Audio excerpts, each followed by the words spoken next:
Good morning, traders and investors around the world, and welcome to Thursday's exciting edition of premarketinfo.com, where we prepare you for the most important hour of the day, the first hour. Well, Dennis, we got a pretty tame 10-point range here in the front month contract as of today in the S&Ps.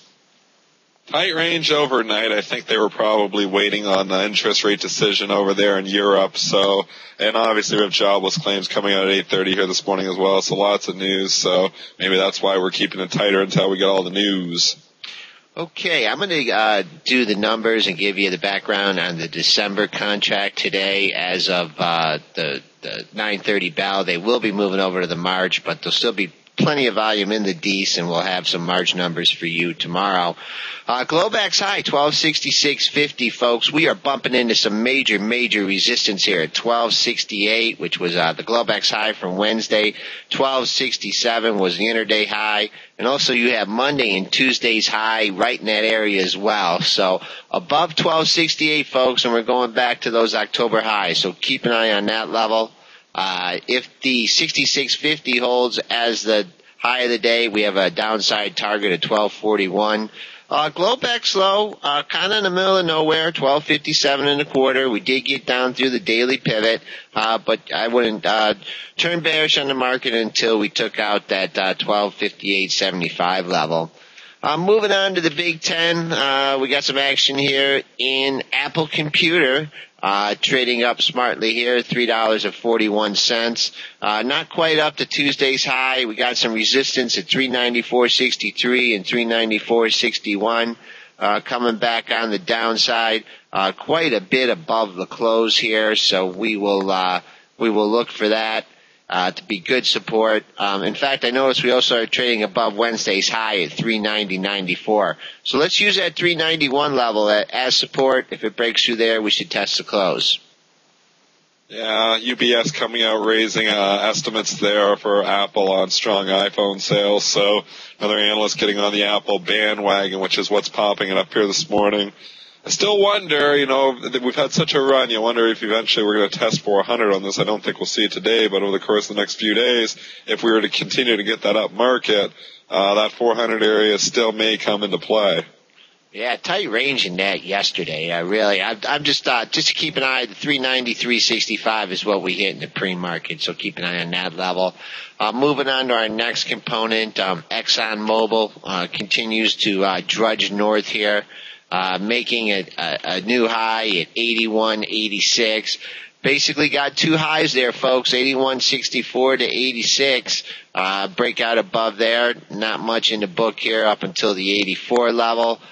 So let's keep a real close eye at 81.86. Coming back on the downside, got some good numbers for you there too, folks. Double bottom, 80.29 to 80.35.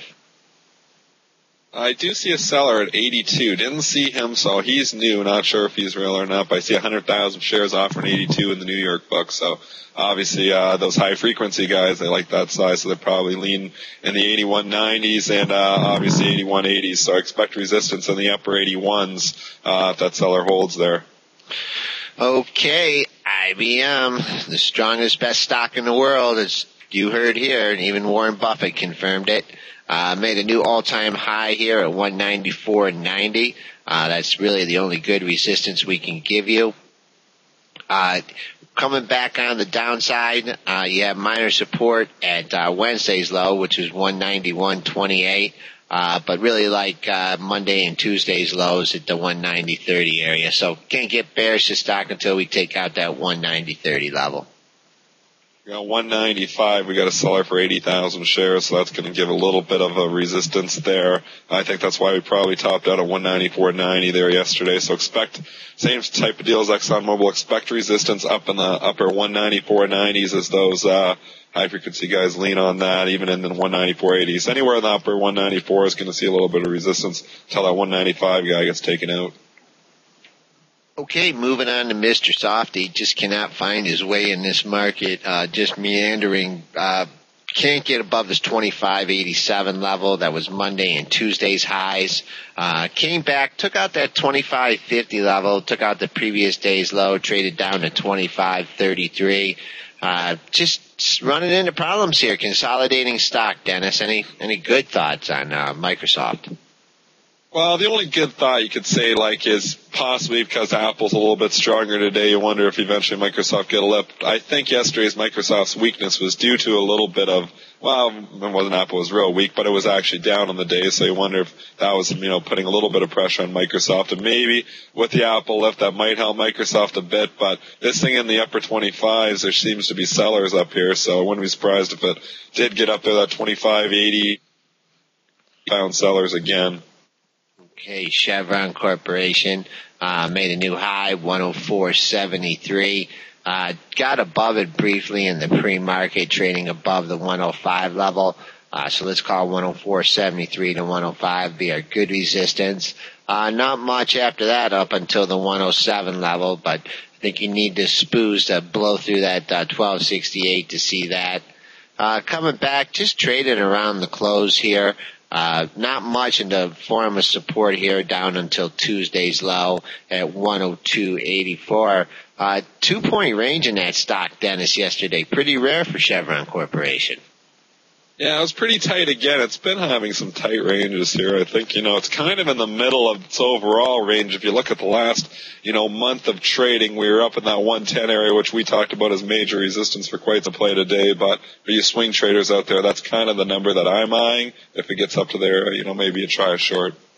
Okay, J&J, strong day yesterday, made a high 64.81, bumping up against those 4 and 5 day highs at 64.89.95. Coming back on the downside, we're just trading right around settlement here, so you can use that as your swing number. I really don't see a good support in that stock until you get down to Tuesdays and Wednesdays lows at 63.26 to 63.37. The stock's coming into a wall at 65. Sellers still there, obviously. High-frequency guys expect those guys in the 64.90s. And your swing traders probably giving resistance in the 64.80s. Not surprisingly, it topped out at 64.81 yesterday. Would not surprise me if that's, where it tries to top out here again today. Obviously, depending on what the jobless claims numbers does. But it's going to provide some initial resistance for sure in the upper 64s. Okay, Dennis, we can stop talking about the 65 seller in Procter & Gamble yesterday as it finally whooshed through that level and a couple big prints.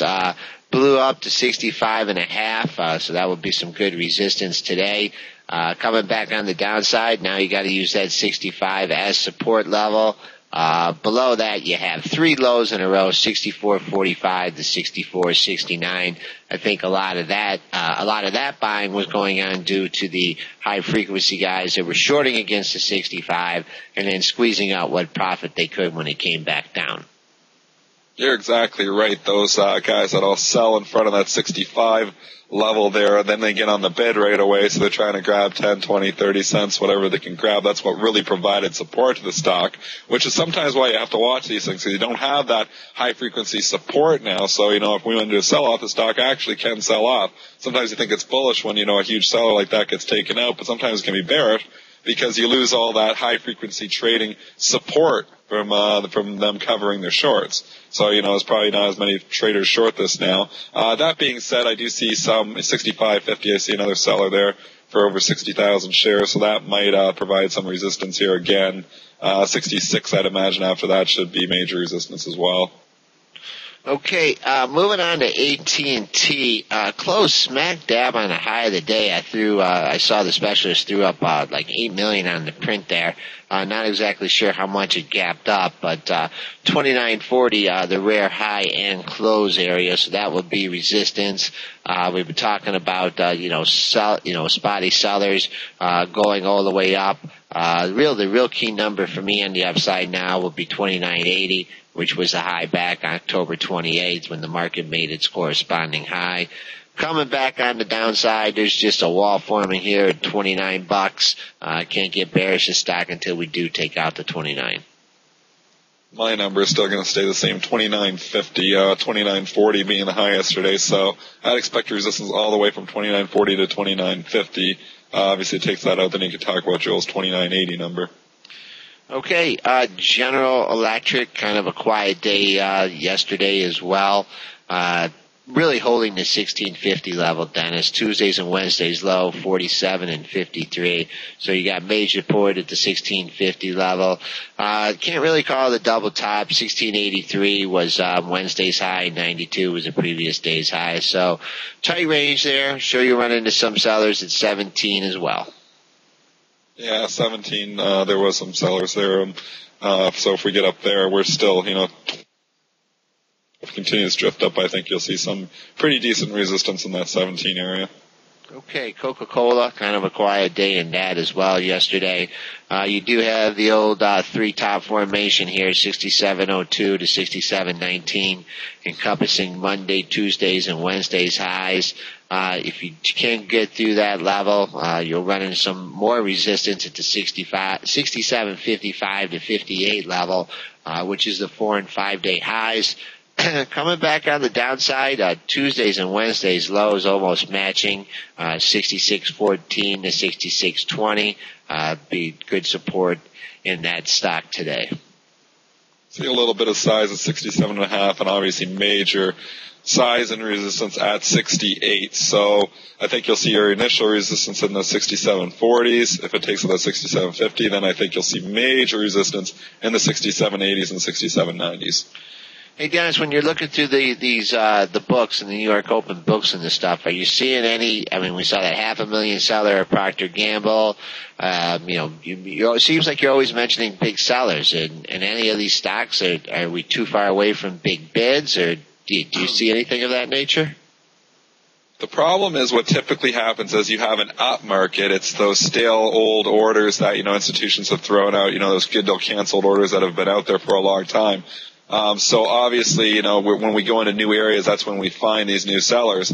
As we go down, we've just come from being down, so we've kind of taken out everything that's below us here. So, for us to find buyers, you'd probably have to get, to where stocks are making new 2-3 month lows, and there isn't very many stocks doing that, which is why we're probably focused more on the sell side, as resistance more so than the buy side being, as finding these buyers out there, Joel.